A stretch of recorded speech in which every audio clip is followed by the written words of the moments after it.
Satyasya cha dharmasya sarva dharma swarupine avatara varishtaya Ramakrishnaya te namaha.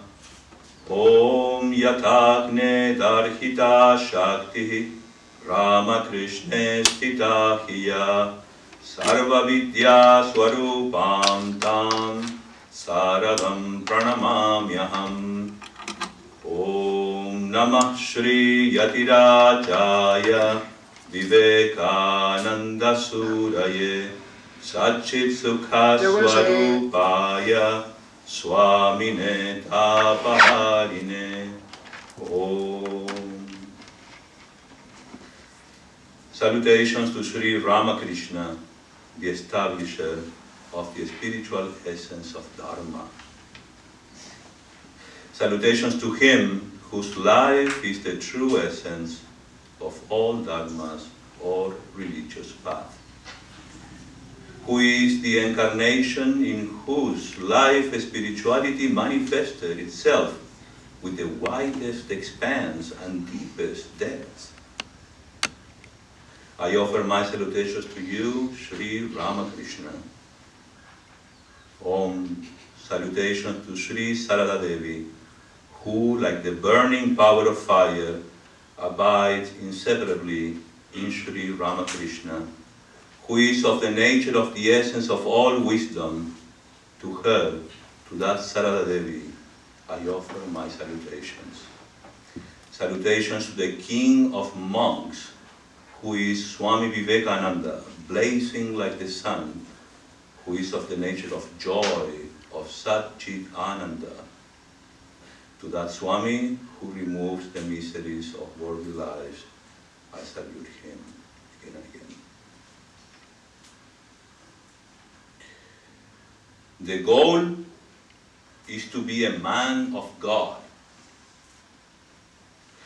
Whether you are Hindu, Christian, Jew, or Muslim. My prayer is that we may hold before us the idea of true renunciation in this monastery. The world needs enlightened men.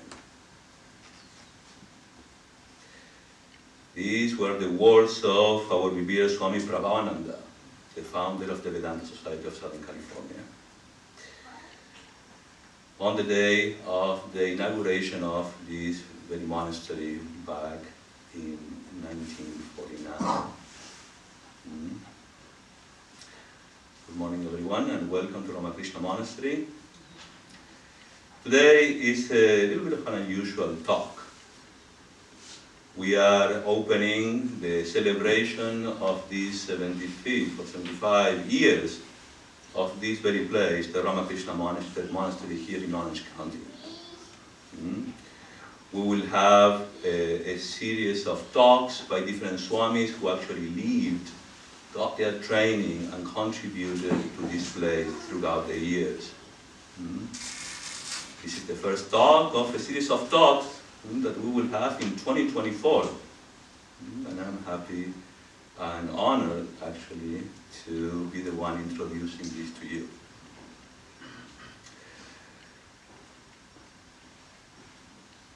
We are happy to be here, and on behalf of the brothers of the Ramakrishna Monastery here, we are grateful to you who allow us to do what we do, what we love the most. And I'm grateful to you for your constant support to this place. I don't know if we monks are allowed to be proud, but if I may, with your permission, we are proud to belong to this monastic community. Presently very small, but we never lose hope that the youngsters might get inspired and join this monastic life here at Ramakrishna Monastery. With your help, we are proud to provide an atmosphere here in the Santa Ana Hills and what the LAOC Times called an oasis in Orange County. This is the opening celebration of a year celebration we will have here at Ramakrishna Monastery And many monks, as I mentioned before, will be here every month. I'm sure, giving reminiscences of the past. I'm sure you will hear these, we never used to, or we used to, kind of, statement about the past. We are trying our best presently to honor the traditions of this place, but if at all this we never used to, it's because the one or us that we are here, we kind of change certain things. As you know, life is in constant change, and many things change. For example, we allow the dogs to be in the kitchen. That never happened before. So let's talk about the inception of this place. This place, honestly, its history is beautiful. And there is so much energy and dedication put into this place by many, many people, particularly of this person who I'm going to introduce to you right now. Let's talk about the past and the present and some of the predictions of the future. Hopefully, is that what we are creating in the present moment, we will see that future. I remember, I don't know if many of you have met Swami Dhyanayogananda, who lived here in this place. He was a very old Swami. He passed away on February 13th, 2021. We were fortunate to serve him and to be around him. He has a lot of history in this place. And I remember him talking about Gerald Heard very highly. And we all know, many of you might have read in our brochure here that this place was donated and started by Gerald Heard. But, sometimes we take things for granted. Oh, yeah, right? Sure, let's move on. We are here now. We are Ramakrishna Monastery, not Trabuco College. But let me tell you, there are lots of similarities. The spirit is actually the same. And I'd like to share this with you. So, we have to give it to him. We have to give it to Gerald Heard, because we wouldn't have this place without him. Now you must be wondering, who is Gerald Heard? Do you know him? Ever heard about him? Well, Swami Dhyanayogananda would say, that's a shame. His friend, Christopher Isherwood, who you know is a very famous British writer, wrote, Gerald Heard is one of the few who can be properly called philosopher,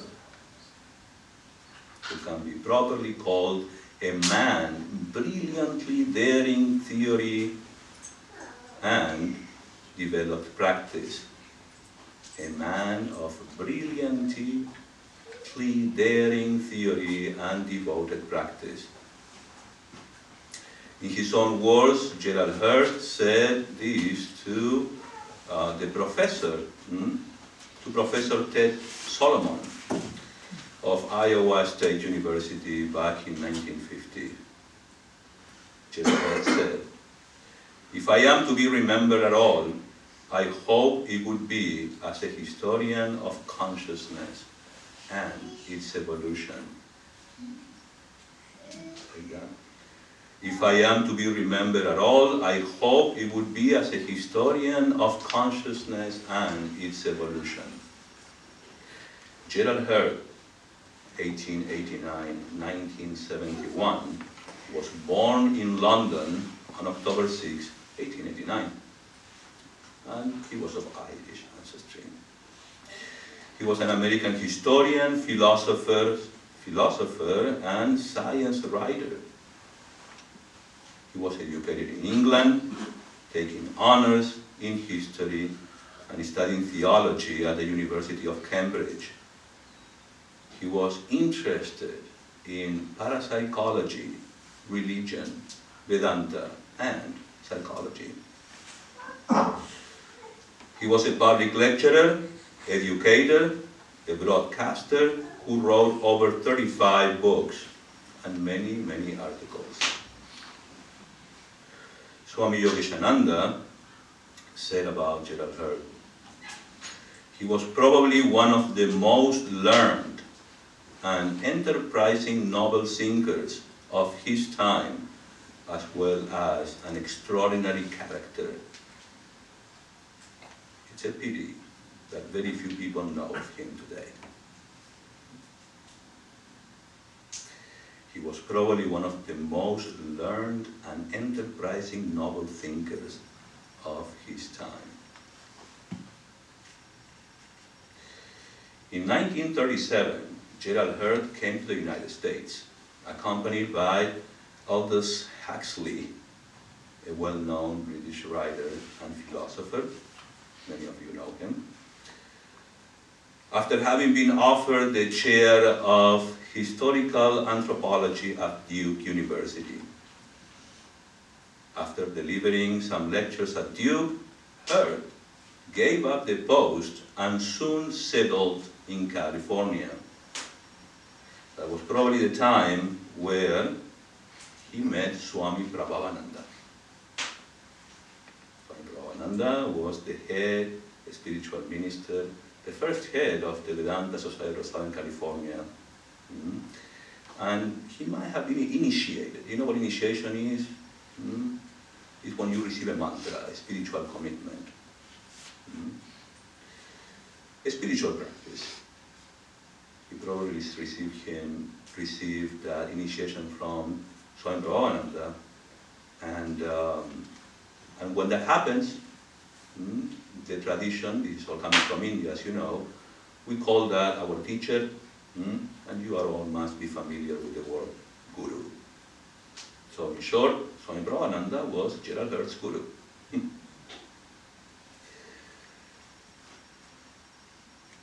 It was along with him who Gerald Heard co-edited the Vedanta Society's journal.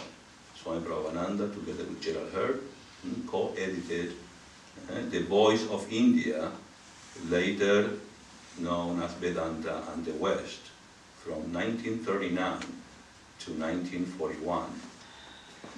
And Gerald Heard contributed with many articles all over the years.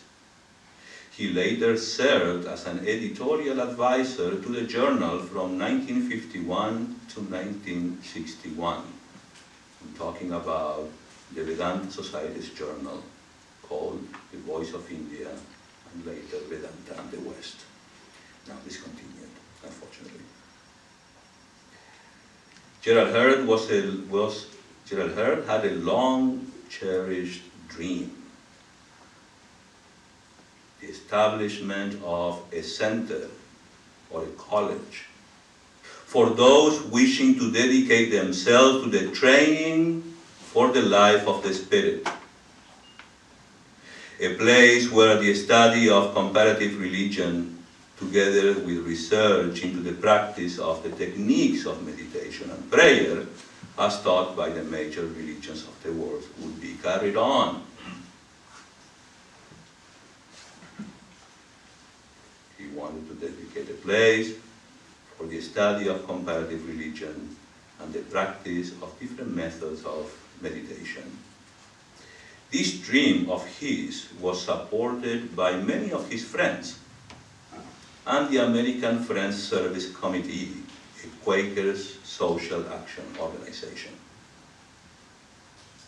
In 1941, Gerald Heard founded, together with Aldous Huxley, a 291-acre Trabuco College and religious community, this very place.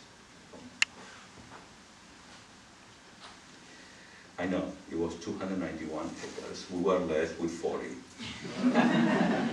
What happened? That's a different story. You will come to know. Swami Yogananda talks about the purposes of the Trabuco College. Swami Yogananda, who lived here who was one of our monastic members. He talked about in one of his talks, he discloses the purposes of the Trabuco College. Why? Well, he came to Trabuco College in 1945 for a 2-week retreat. So it's a first-hand experience that we have here. It was an experimental religious college, he says, and the purpose was to provide a place where retired missionaries could come and rest. People who had exhausted themselves in the field, retired missionaries, were invited to come and spend some time here, just in the quiet and in the community atmosphere of the place. The second purpose was to provide a place where psychic phenomena could be explored. Yes, those were the days of psychedelics. The psychic phenomena could be explored. You may imagine the LSD trips.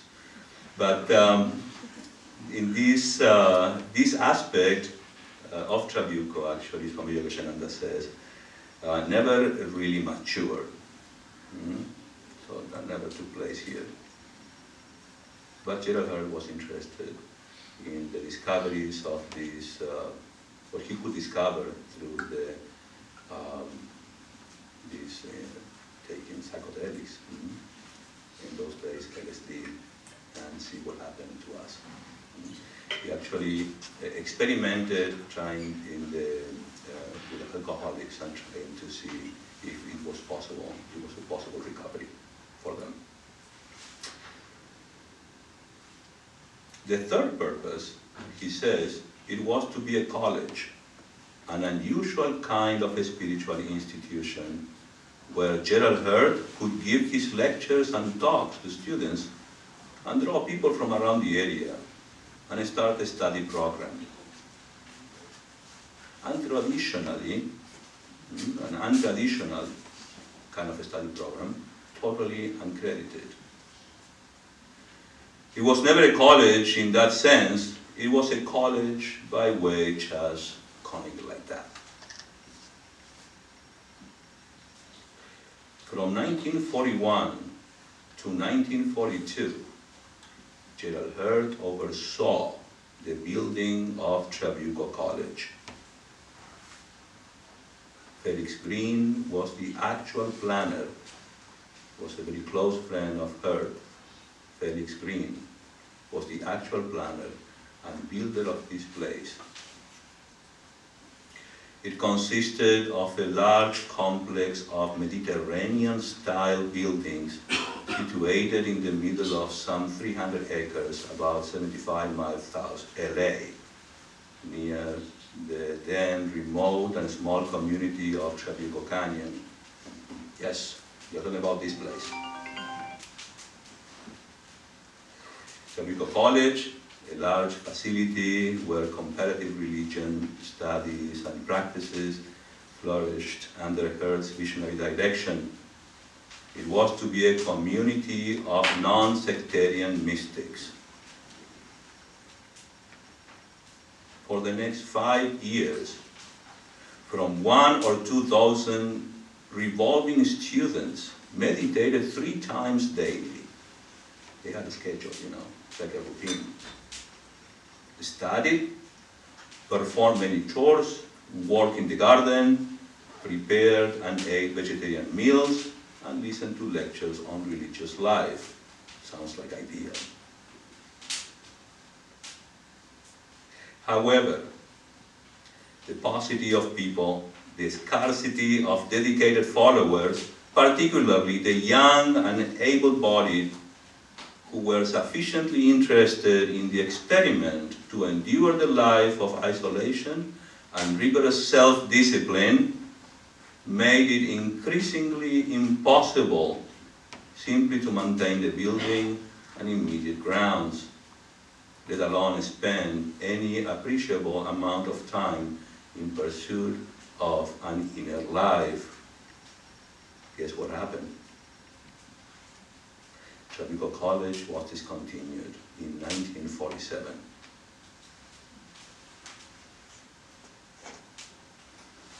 The facility was made available for several projects during the next 2 years.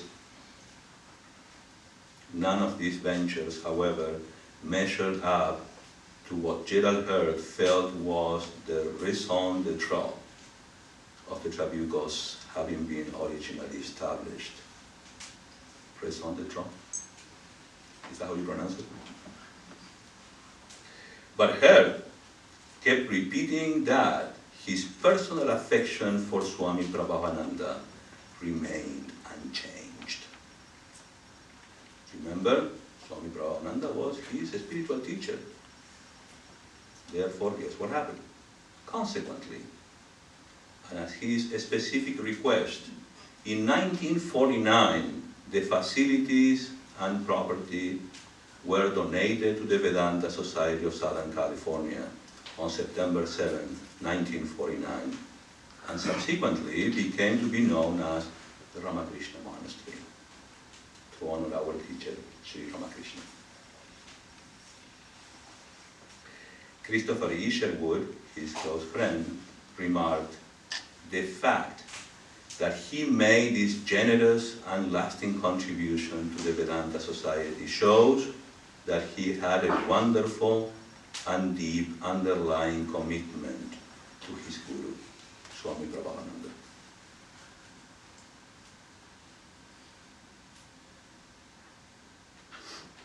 What do you think? Now you have some idea of the inception of this place. It all started as a dream to become a college. So you might call it that.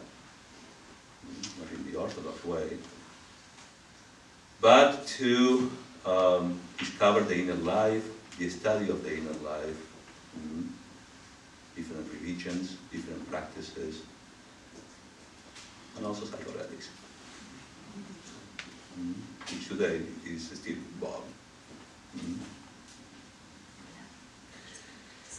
Let's talk about some facts of Trabuco College. In 1941, these are some facts, just to give you some gossip, kind of, so that it stays with you. In 1941, Gerald Heard put a larger part of his personal financial resources from his inheritance. How much?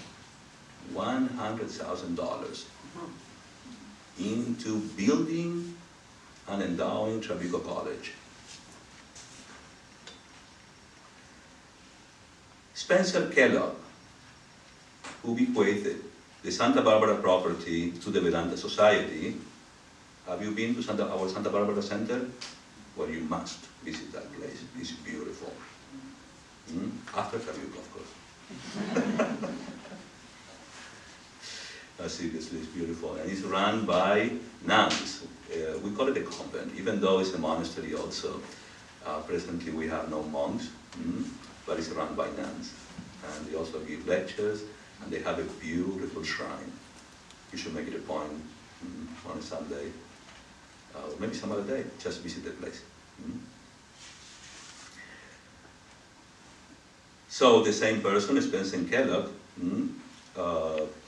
who gave this property to Santa Barbara, provided the funds for one of the Trabuco College buildings. A Pasadena architect named Garrett Van Pelt, who was the principal architect of the Pacific Asian Museum in Pasadena, was employed to aid in the Trabuco project. Although it was co-educational, the college was modeled after the Western monasticism style founded by the Italian Saint Benedict, which emphasized prayer, work, simplicity, and hospitality.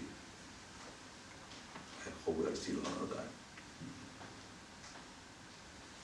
Did you hear that? Mm-hmm.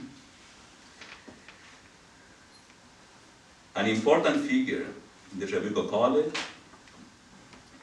project was Felix Green.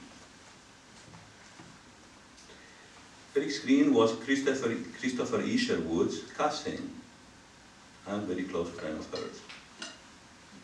After Heard purchased the Trabuco property in 1941, Felix Green was a key factor in its planning and construction of the buildings and the expansion, thank you Felix, of the buildings, because it wasn't what you see now. The project was a little smaller. Gerald Heard wasn't very happy with that, but he was responsible, or he is responsible actually, for these many buildings we have today. It's important to know that Trabuco College is cited as an inspiration for the SLM Institute in Big Sur. Are you familiar with it? SLM Institute in Big Sur? This, Trabuco College, was the inspiration, which focuses on humanistic alternative education. The intention was to support alternative methods for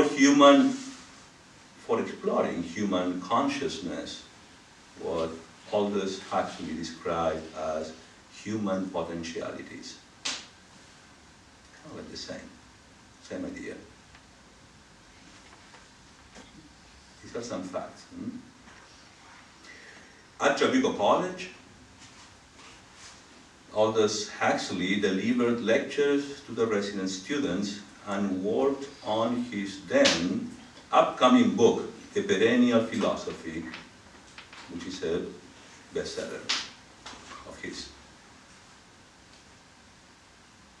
In 1949, Prayers and Meditation, with contributions by Heard, Huxley, and others, was one book that was a direct outcome of the Trabuco experiment. Prayers and Meditation. Trabuco College had incurred some financial debts, which the Vedanta Society willingly absorbed and assumed. You know how much? $15,000. Swami Dhyanayogananda said, sure, I'll take it. So that's what the Vedanta Society actually paid, you may say, in order to acquire this place, even though it was a donation. Apparently, at that time, the nuns, and this is something interesting, at least to us monks, at that time, the nuns of the Vedanta Society, who are now in Santa Barbara, were offered the choice between living in Santa Barbara or here. They chose Santa Barbara. I'm not very happy about that. I like this place better. Swami Yogishananda, another fact of this place. Swami Yogishananda, many of you met him, came to a retreat at Trabuco College for the first time in 1945 for 2 weeks. And now, surprise, surprise, and I hope it works, we have an audio of his. 2 and 3. 2 and 3 together.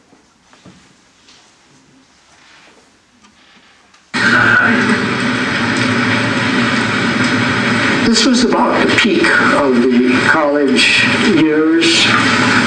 There were, I think, at least 20 people here at that time, all housed here and all eating free meals a day. I think they said the capacity of the place would be 30, and I don't see how they could do that without cots. I think they used cots and maybe 2 to a room and things like that. There was a large vegetable garden. I cut my teeth in the Trabuco College on the vegetable garden. That was the work assigned to me when I volunteered to do work. organized, built, and run by a woman named Miriam King, whom some of you probably know, maybe some of you know. She recently passed away.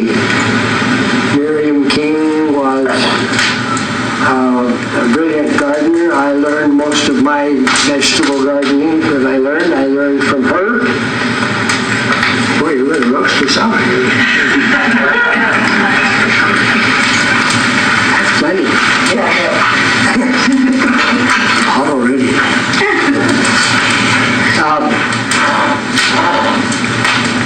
There were two of his group of Gerald Heard's students who later became Vedantists. Miriam was one, and Michael Barry, his secretary, was the other. Michael Barry was an interesting man.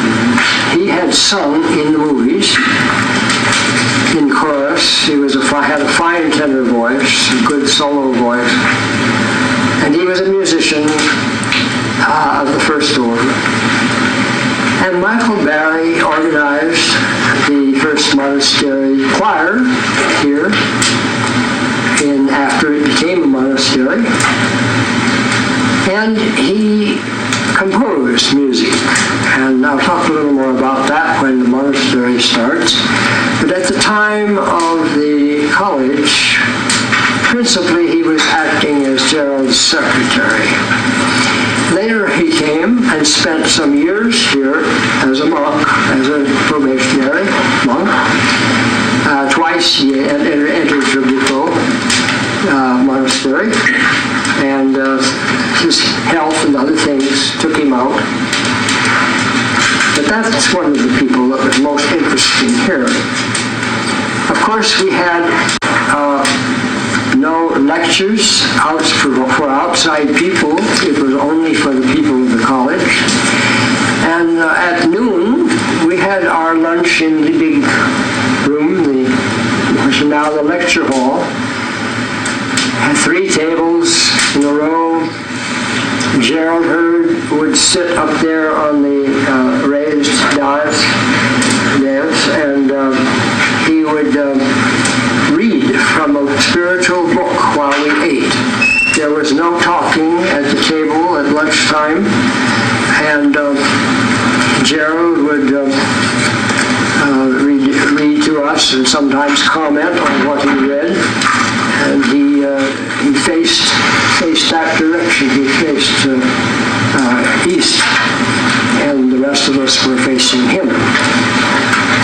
So he didn't look at us directly, but he spoke to us and read to us at noon. Sometimes he would read books on Vedanta. Sometimes he would read books on Christian mysticism. You see, this was a college, and a very eclectic college. It was a place where you could study spiritual life from many angles. All of these Christian mystics, these books here, most of them are Christian mysticism, the old library. So that was one way that he had of approaching. Then he would go to the Sufis and talk Sufism, read Sufism to us. Then he would take Buddhism, and of course the Buddhist scriptures, sayings of the Buddha. And I don't remember that he ever took up Native American, and that hadn't come into the mixture yet in those days.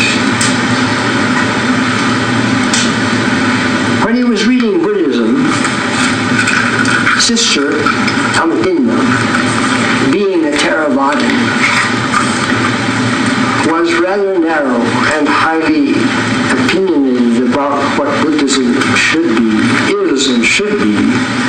And when Gerald would read Mahayana works or Zen books, Sister would say to her neighbor, "What rot!" We all enjoyed the days. What rot!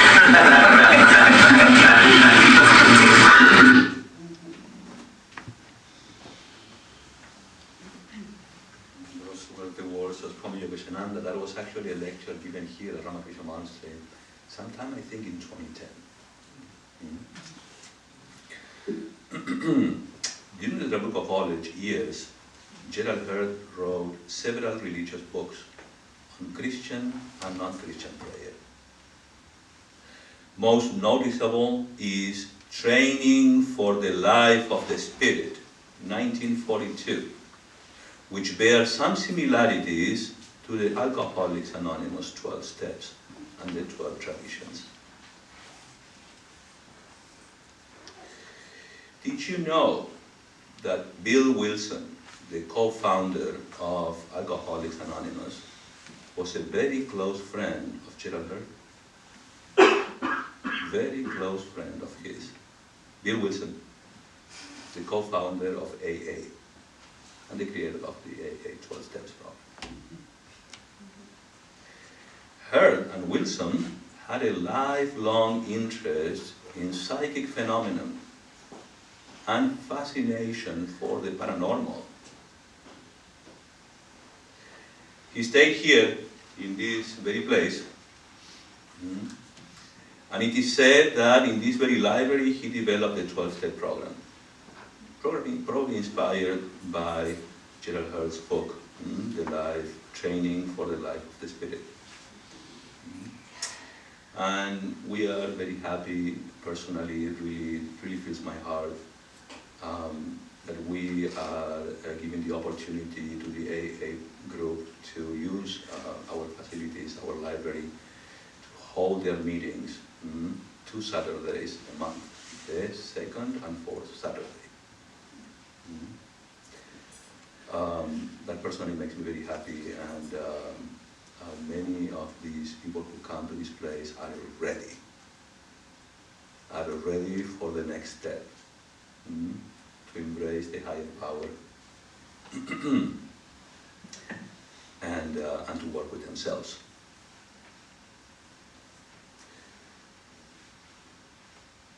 At last, the end of Trabuco College, in Swami Dhyanayogananda's voice, audio 4.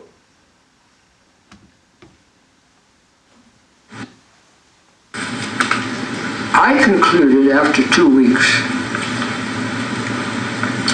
that Gerald was a remarkable spiritual aspirant and scholar,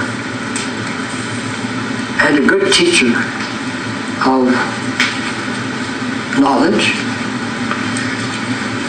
but not a perfected soul. I had met a couple of swamis by that time. They were, to me, the embodiment of my ideal for living and relating to other people. And Gerald didn't pass the test for me. So after 2 weeks, I told him, thank you for this experience. I do thank him. With my whole heart, I thank him for that experience. And I left the place and went up north and joined the monastery in San Francisco, which was the beginning of my monastic life. Well, to come back to this place, the college came apart, as you can imagine, not built on really viable principles of operation. And it came apart. It fell to pieces. As I told you, the psychic part never worked out. I don't think the lady wanted to live here. And the problem was that he had monastic longings, and he wanted his students, some of them, to become monks and nuns. And he would give monastic teachings to the men and monastic teachings to the women separately. And Felix Green was his prize hope for the monks. And a girl named Elena was his prize hope for the nuns. And what do you think happened? What do you think happened? Yes, you know, as well as I do. Yes, they got engaged and eventually married. I think they had a happy life. It was a great blow to Gerald, great blow, because he really had hopes of making some monks and nuns who would go farther along in spiritual life. Well, guess what? He did it. At least the monks live here. It's beautiful, actually. It's so nice to listen to his voice again. Can go emotional a little bit. He passed away here in this building, room number 4. And it was a very special day for me, I have to tell you. Swami Dhyanayogananda. That day, as if somebody, I don't know, told me in the ear, hey, today is the day. That day I was scheduled to give a talk, and I cancelled it. And I decided I'm going to spend the whole day with Swami. And so it was about 9 a.m. I had invited many of our close devotees to come to this place and say goodbye to him. He was then 98. He had just reached 98. And so many devotees were here, going to his room and saying goodbye. And one of them called my attention. I was, as usual, chit-chatting with devotees and laughing outside. And somebody, one devotee came and said, hey, Swami, you have to go inside right now. Swami, it's not looking good. So I went inside, and indeed, he was, well, what we call is described as the moment of transitioning. Very accelerating kind of breathing. And immediately, as if I knew, I almost, this is kind of funny, you know, I usually don't say these things, but I swear to God, I think I heard his voice saying, where were you? And some other words. And we had a very, very close connection, and I just grabbed his hand and started chanting the name of our teacher. And in a matter of a minute and a half, he left. And I just couldn't believe it, you know. This wasn't my first time witnessing somebody transitioning to the we don't know what's going to happen kind of place. It's a mystery indeed. But it was such an emotional moment, and well, I don't know why I'm sharing this with you, but let's come back to the topic. The dedication of the Trabuco property was held on September 7, 1949. And on that day, this year, we will be celebrating. Oh, big time. So you better schedule that in your calendars. September 7th is on a Saturday. So acquiring the new property was a real challenge for the monks and the Vedanta Society. Swami Dhyanayogananda first came to Trabuco College for a retreat, as I mentioned before, in 1945. But it was only in 1949 he moved here. He moved permanently and lived here for 7 years.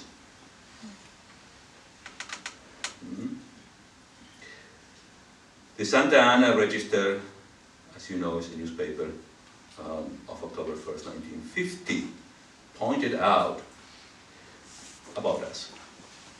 They have not had an opportunity, having had the property for only 2 months, to develop its potentialities. Due to the shortage of water, which is seemingly universal in Orange County, the acreage surrounding the one-time college is non-productive, is not productive at present, the article reads. The youthful group of students, however, have taken it upon themselves to prepare enough of the land that they may raise a vegetable garden during the coming year, and plans are afoot to develop more of the property. Let's see what Swami Dhyanayogananda says about this. Audio 5. For such a small pittance of money. Well, the monastery, I must move along. The monastery began with two. In 1949, there was a dedication ceremony for service. I'm telling now not what I saw, but what I heard. There was a dedication ceremony in the middle of 1949 somewhere, perhaps in the spring, and the senior candidates for monastic life from Hollywood moved up here to Trabuco and began the life of a monk here. I was the third one.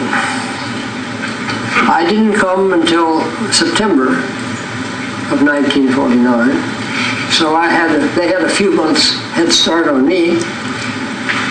But we three, sometimes we were called the filthy three, had the great good fortune of pioneering the Trabuco Monastery. So from that mere fact, you can understand what it means to me to be back here again at the end of my life.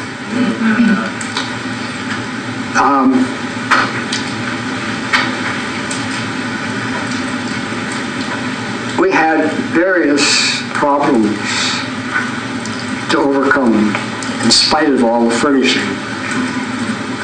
There was no good water. The well at the bottom of the hill had been allowed to decay to some extent. The water was known to be full of boron, and I'll call him Johnny, the senior of the two other men, was very much afraid of the boron. His job was to raise flowers for the shrine. They had a little shrine, not this one, much smaller, typical ordinary shrine, just a photograph of it, 3 photographs, I guess. And to raise those flowers was a real problem with that water. And the pump was always giving trouble too. The well had problems for us. There was the problem of lack of rain. Nothing came up. 11 inches the first year, 11 inches rainfall the first year. I was here for the first 7 years, and I did most of the time I was doing cooking and raising vegetables. The others were busy with the garden, flowers, and Kenny, who later became Swami Dhyanayogananda. The first man, Johnny, after getting his brahmacharya vows, did not stay. He left the order, got married. But when he was here and when I was here, he was an extremely important man. A very attractive fellow with good sense of humor and all kinds of talents. He knew how to get the landscaper to come up and advise him on tree planting, what trees to plant and what plants to grow and all of that sort of thing. Kenny was the man for all seasons. Kenny was a jack of all trades. He was able to do all of the technical things that had to be done. He knew something about everything. He'd been brought up in a very poor family and had to work the early years of his life. He was close to 30, I think, at the time, and had had a hard life, but he knew how to do all these things that I didn't know how to do. I remember running the first power mower that we had. It was an antique version of the ones we have now. Very simple operation, simple controls. Almost anybody could go out and mow with that power mower. We called it the plow track. And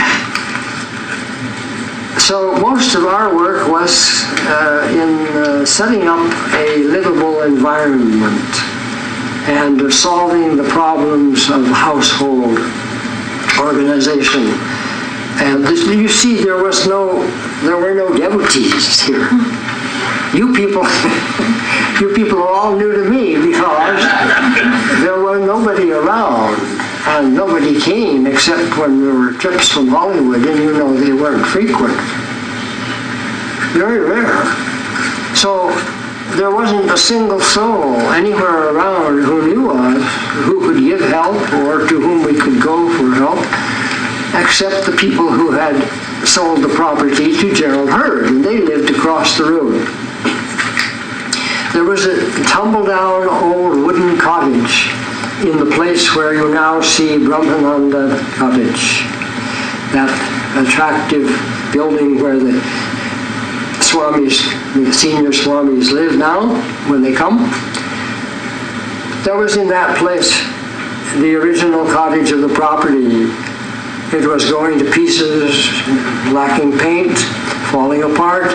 But our first guests, the first guests and visitors that we had overnight, slept in that cottage. I myself slept in that cottage.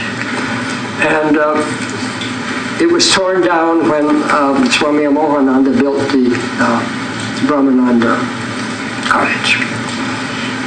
I was not here then.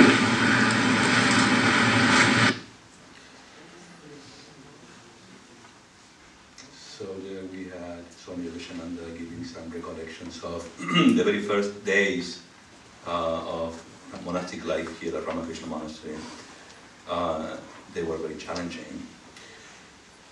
Swami Asheshananda. Swami Asheshananda is a monk who moved to the US from India. He was, he's considered like a very evolved soul. He was, indeed. And he lived here. He was the assistant minister of the then Swami Prabhavananda, head of the center. And Prabhavananda asked him to move to Trabuco to guide these monks and to start this monastery, basically. He was stationed at Trabuco Monastery so that Swami Prabhavananda could tighten things up and create more structured rules based on the traditional monastic virtues of poverty, chastity, and obedience. Those are our vows. So I don't think there is much time. There is another audio from Swami Yogeshananda who is actually describing his days with Swami Asheshananda. And but let's move on. This place, and since then, since 1949, has been providing a space, a facility for those who want to lead a life centered in God, fully committed. We call them monks. For all these years, and it's been blessed by many, many people, many, many senior monks. This place that you can see calls the attention not just of monastics, also for people interested in spiritual life, but also neighbors, visitors. who actually come and visit the place and they love it. It caught the attention of many newspapers also. Throughout the years, we've been interviewed by reporters from the LA Times as well as the OC Register.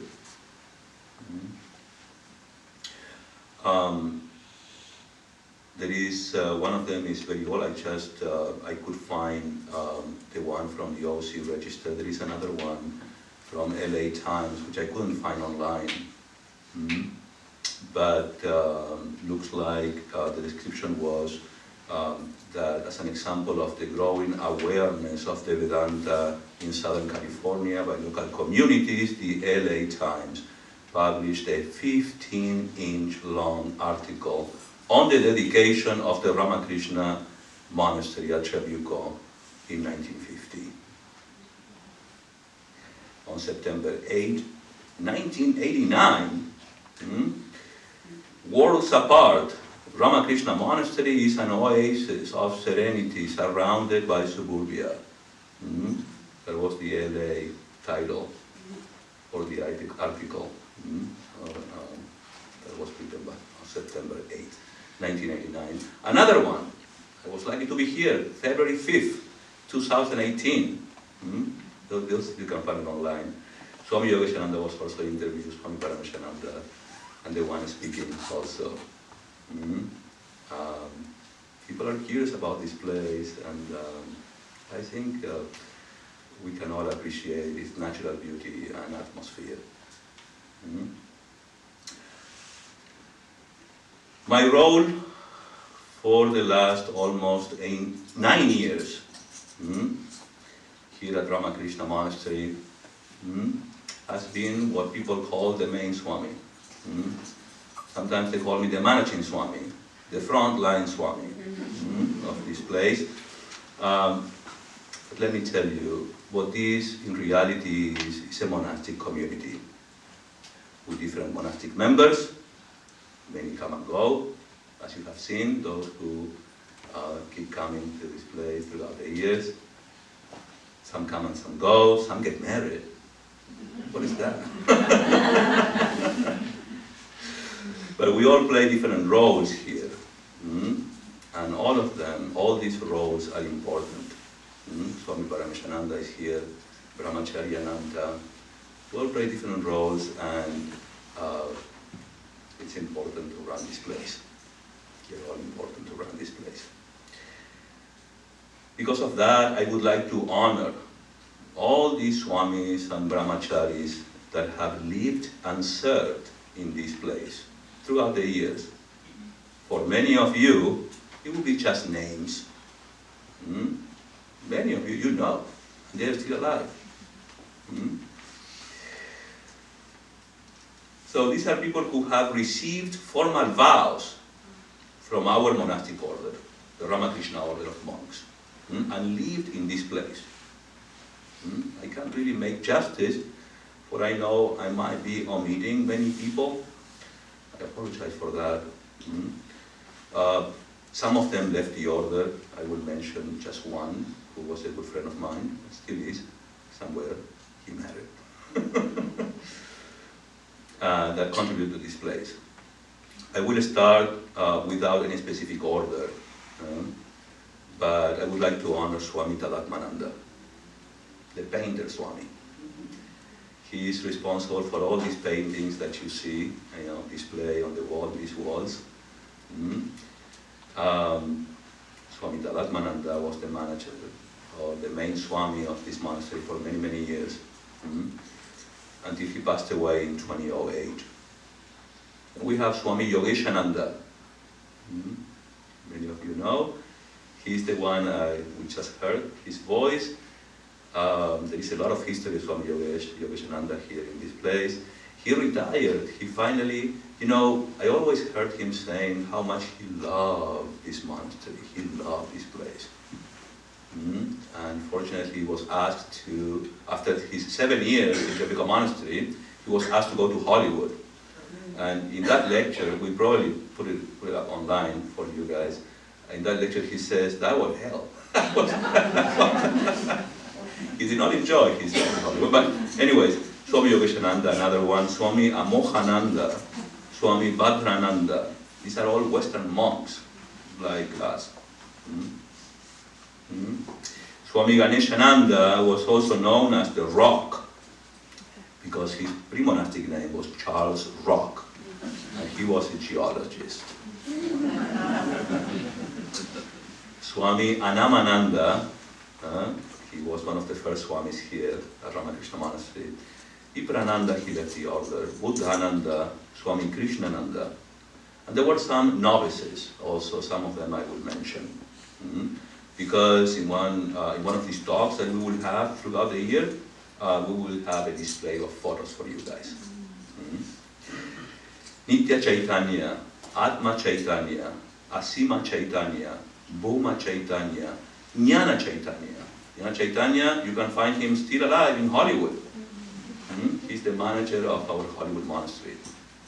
Jnana, we call him Jnana. Heads who actually lived here in this place, Swami Prabhavananda, of course, the founder of this place, Swami Swahananda, the second, who took over after his passing, and of course now, still alive with us, Swami Sarvadevananda. Other Swamis from India who spent periods of time contributing to the monastic atmosphere of this place. Swami Asheshananda, whom I mentioned before, who later became the head of our Portland Center. Swami Sarvatmananda, before taking charge of the San Diego Center or monastery, and later the Netherlands Center. He also passed away. Swami Vandanananda, who was the assistant minister of the Vedanta Society back then, he was also here. I was fortunate to meet these two, the latter Swamis, Vandanananda and Sarvatmananda. I met them. Sarvatmananda, I actually met him for the first time in Buenos Aires, Argentina. He was visiting sometime in the year 2002, and I was there back then. And I saw him for a week and so. And Swami Vandanananda was beautiful. I met him in India. He was then a retired Swami. He moved back to India. And that was a very a special moment when I first met him. I didn't know that he was here. I always think within myself that maybe this is the reason why I came here, because of him. Because he was so excited when he saw me, and he grabbed my hand, and while we say he blessed me, that's how we put it in our lingo. But he was so excited that I was there, and he told me about this place. And guess what happened? I ended up here. So I wanted to mention that. Then other Swamis who actually we think lived in this place, Swami Shastrananda, Swami Asaktananda. Both of them were assistant ministers, and it's likely that they lived and spent time in this place. Why I'm mentioning them? Because they all contributed to what we all enjoy, the atmosphere, the spiritual atmosphere of this place.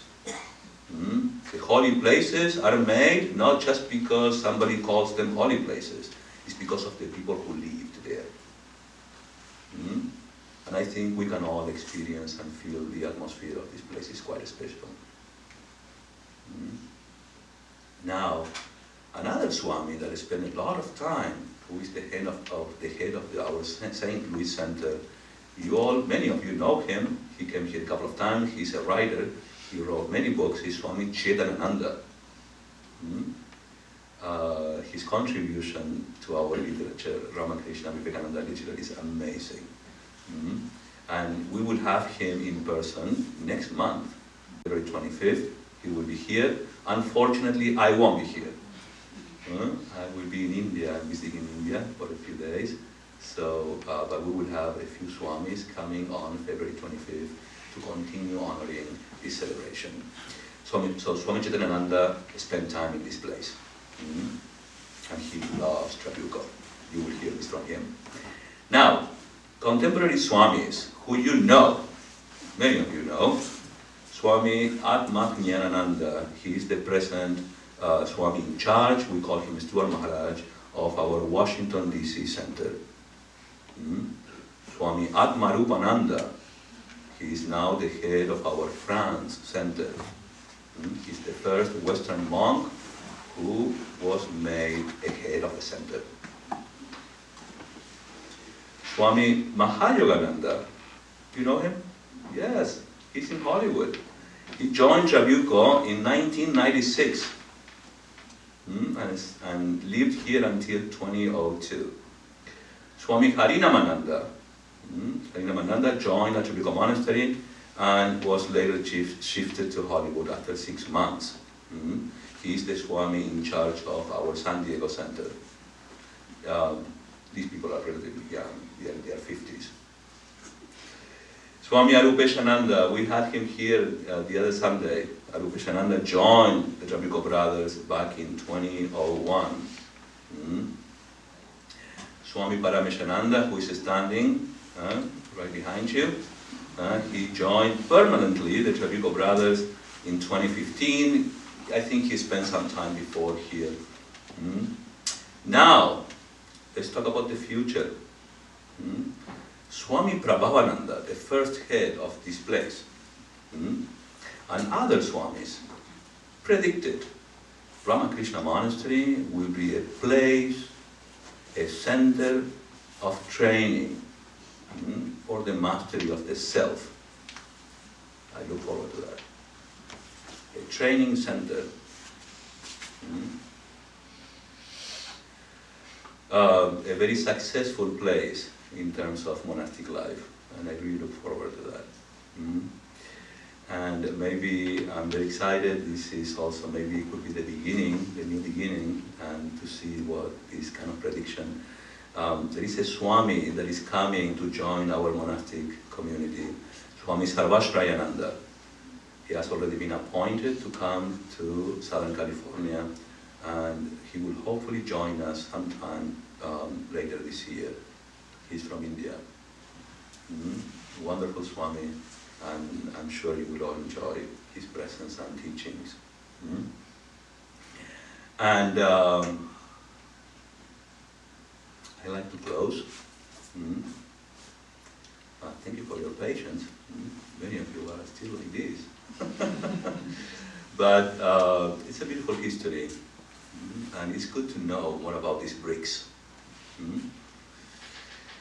The goal is to be a man of God, whether you are a Hindu, Christian, Jew, or Muslim. My prayer is that we may hold before us the idea of true renunciation in this monastery. The world needs enlightenment. Swami Prabhavananda. And I say, where there is a will, there is a way. Thank you.